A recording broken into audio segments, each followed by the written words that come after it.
fix mga drainage and improve our drainage system and another 8 billion pesos in the long term.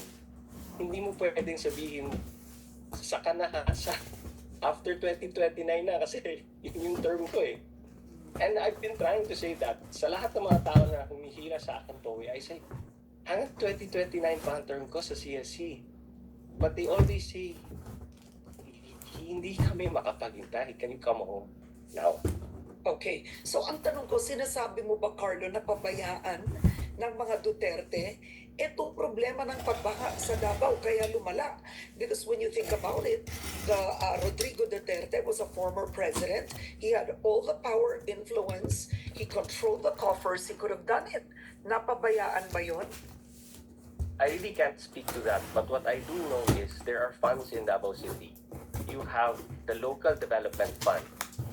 And you have the local disaster risk reduction fund over and above the infrastructure fund that Davao City has. And I don't know why it's not being maximized. I don't know why it's not being utilized. And kulang siguro yung mabilis na paggamit niyan. Then over above that, there's also the special education fund. Kasi apart from the flooding, there's also a classroom shortage in Davao City.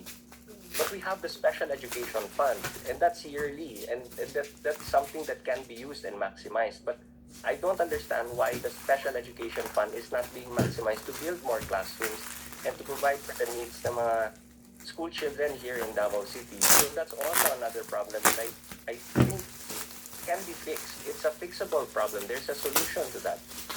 Okay, so ang mayor ng Davao, bago itong pagbabalik ni Rodrigo Duterte, ay ang anak niyang si Baste Duterte. Naging pabaya ba siya bilang mayor? I really don't know. I mean, it's up to the people. Let's give it back to the people, no? So they make the final decision, and that's the reason why we have an election in the first place, di ba? Pagdating sa election, pipili sila, pero yun na nga lang, kung wala ka rin mapili, hindi mo rin alam. You will never know ano ba talaga yung sentiments ng mga kababayan natin if there's nothing to select, di ba? So you have to put yourself out there and ask them, okay, this is candidate A, this is candidate B. If you want candidate B, you go for candidate B. If you want candidate A, you have to pick, di ba? But if you don't have a selection process, kung wala kang choice, then we will really never know. At the end of the day, nasa mga taga-Davao yan ang pagpili at sila mahuhusga kung ano ba yung sa palagay nila, ano, ang what's good and what's better for Davao, kumbaga. Okay, now, you are going against your former boss.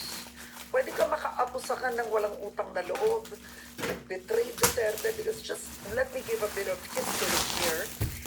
When former President Duterte was in office, you were appointed in 2018 as cabinet secretary. That's one, right? You were in Congress first, then you were appointed as cabinet secretary, then you also served as presidential acting spokesperson, and you were co-chairperson of the Interagency Task Force on Emerging Infectious Diseases during the time of COVID.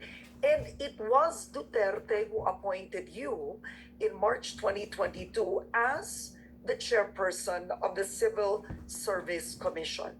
So siguro ang tanong niya ng kalaban mo, etong si Carlo Nograles, walang utang na loob. Alam mo, Karen, marami tayong pinagtatanawan ng utang na loob, di ba?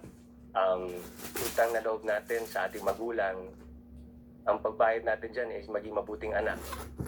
Utang na loob natin sa ating mga teachers ay maging mabuting estudyante.